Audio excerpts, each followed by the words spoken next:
Même tes enfants ne t'appartiennent pas. Dieu te confie tes enfants. Il te confie des destinées. Tu n'as même pas encore pu avoir terrain. C'est l'homme que toi tu vas avoir. Tu connais le prix de l'homme. Tu peux donner la vie à un homme. Quand il dit que quelque chose m'appartient, ça veut dire que c'est pour moi. Je suis propriétaire. Tu as payé combien d'immeubles depuis on a acheté ici là? Tu n'as même pas Yango. Mais toi tu as l'enfant. C'est mon enfant. C'est pas ton enfant. Comment je prie pour mes filles? Je dis Seigneur, je te bénis pour les enfants que tu m'as prêtés. Pour les enfants que tu m'as confiés. Parce que laisse-moi te dire, quand tu dis c'est ton enfant, à un moment donné, tu es tenté de vouloir choisir sa destinée. Faut devenir footballeur. Faut devenir Miss la beauté. Faut devenir docteur.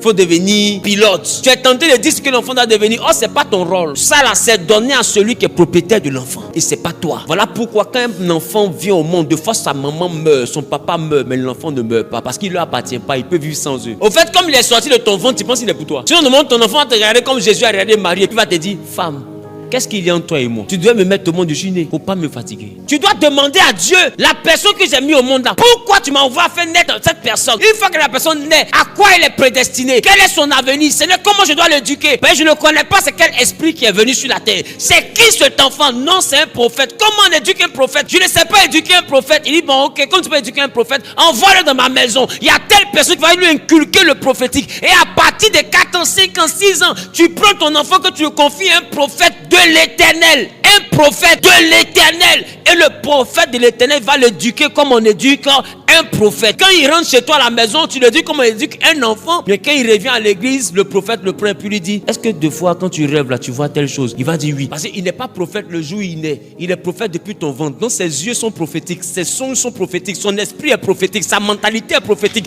Tout est prophétique sur lui. Donc il y a des rêves qu'il va faire. Tu ne vas pas comprendre, mais le prophète qui est à côté de lui va comprendre. Parce qu'ils sont de la même race, ils sont de la même espèce, ils se comprennent. Donc ton enfant va te dire, maman, quelqu'un est venu dans la maison. Tu as dit, tu hallucines. Si tu donnes ça à un prophète, il va te dire, il n'hallucine pas, laisse, je parle avec lui. Elle est comment? Elle vient comment? Il dit, tonton, elle sort du mur. Quand tu la vois, tu as peur, je n'ai pas peur. Ok, c'est normal. Faut pas avoir peur, tu as compris. Mais si tu te fais telle chose, il faut pas faire. Voilà comment tu dois faire. Voilà comment. Ah, d'accord. Non, si elle dit au nom de Jésus, elle va partir. Ok, l'enfant s'est couché, puis la nuit, elle sort du mur, il dit, au nom de Jésus, elle rentre dans le mur. Ah, tonton, elle est venue la dernière fois, il a dit, oh non, elle est rentrée dans le mur. Elle est rentrée, non, tu as vu. Ok.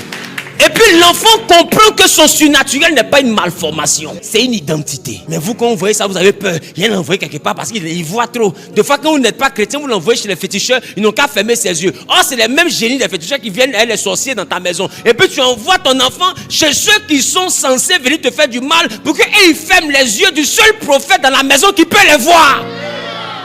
Ah! Il faut le mysticisme christocentrique. Et vous fermez les yeux du seul prophète qui est dans la famille qui arrive à les voir. Zambé, nous sommes humiliés. Quelle humiliation! Votre problème, c'est que vous pensez que le ministère commence quand Dieu nous appelle. Nous en sommes conscients quand Dieu nous appelle. Mais le ministère commence depuis le sein maternel, depuis la consécration. C'est parce qu'il est prophète que tu aurais dû mourir dans la grossesse. Mais bizarrement, tu vois qu'il y a une main qui t'a sauvé. Cette main-là, c'est l'action du Dieu qu'il a oint. Ça fait que quand tu regardes son enfance n'est pas comme l'enfance de tous les enfants. Regarde son comportement quand il était petit, il n'était pas comme tous les enfants. Il y a longtemps que l'enfant est comme ça. C'est toi, tu as cru que c'était un enfant. Il a 2 ans. Et puis il dit, où est ta bouche? Il dit, voilà ma bouche. Ouais, moi j'ai parlé à 2 ans. Et je suis parti à la maternelle à 2 ans et demi. Quand je suis arrivé là-bas, on dit, mais il est trop petit. Là, voici ici. Elle sait pas quel esprit qui est là. Gars qui est là. C'est autre chose. Et puis elle demande, mais où sont tes yeux? Sourcils, oreilles, lèvres. Elle a demandé tout. Quand elle vient de monter, elle dit, rentre en classe. Parce qu'à 2 ans et demi, moi je savais déjà tout ce qui était là. Je sais quoi et quoi. Donc il y a des esprits qui naissent là. C'est autre chose. Faut demander à Dieu, c'est quelle qualité d'esprit qui est venu chez moi. Dans mon studio ici, là, c'est qui lui là? Des fois, regarde ton enfant quand il doit devant ça. Toi-même, tu es qui? Parce qu'on met l'enfant au monde, mais on ne met pas son esprit au monde. C'est son corps qui te ressemble. Donc tu penses qu'il t'appartient, il ne t'appartient pas. Son esprit là, des fois, c'est au-dessus de toi. Demande à Dieu, c'est qui? Dieu va te répondre. Non, celle-là, c'est une chanteuse. Quand elle va chanter, des peuples vont se tenir debout, des malades seront guéris. Il faut que Dieu t'annonce c'est qui. Et tu es censé éduquer l'enfant en fonction de qui il est. Moi, je connais l'identité de mes enfants. Ça veut que je ne les frappe pas, je ne crie pas sur eux. On se parle, on fait réunion. Ah oui. Et toi, tu es appelé à devenir quoi? Et je suis appelé à devenir tant.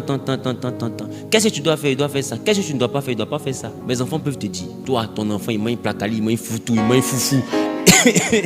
Il m'a ignomi, il m'a tout. Il ne sait pas ce qu'il doit faire, il ne sait pas ce qu'il ne doit pas faire. D'ailleurs, qui il est, il ne sait pas. Et toi-même, c'est maintenant en train de chercher qui tu es.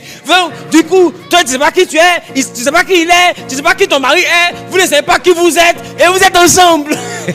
C'est quoi cette façon de ne pas savoir? Qui vous a mis ensemble? Ah! Qui?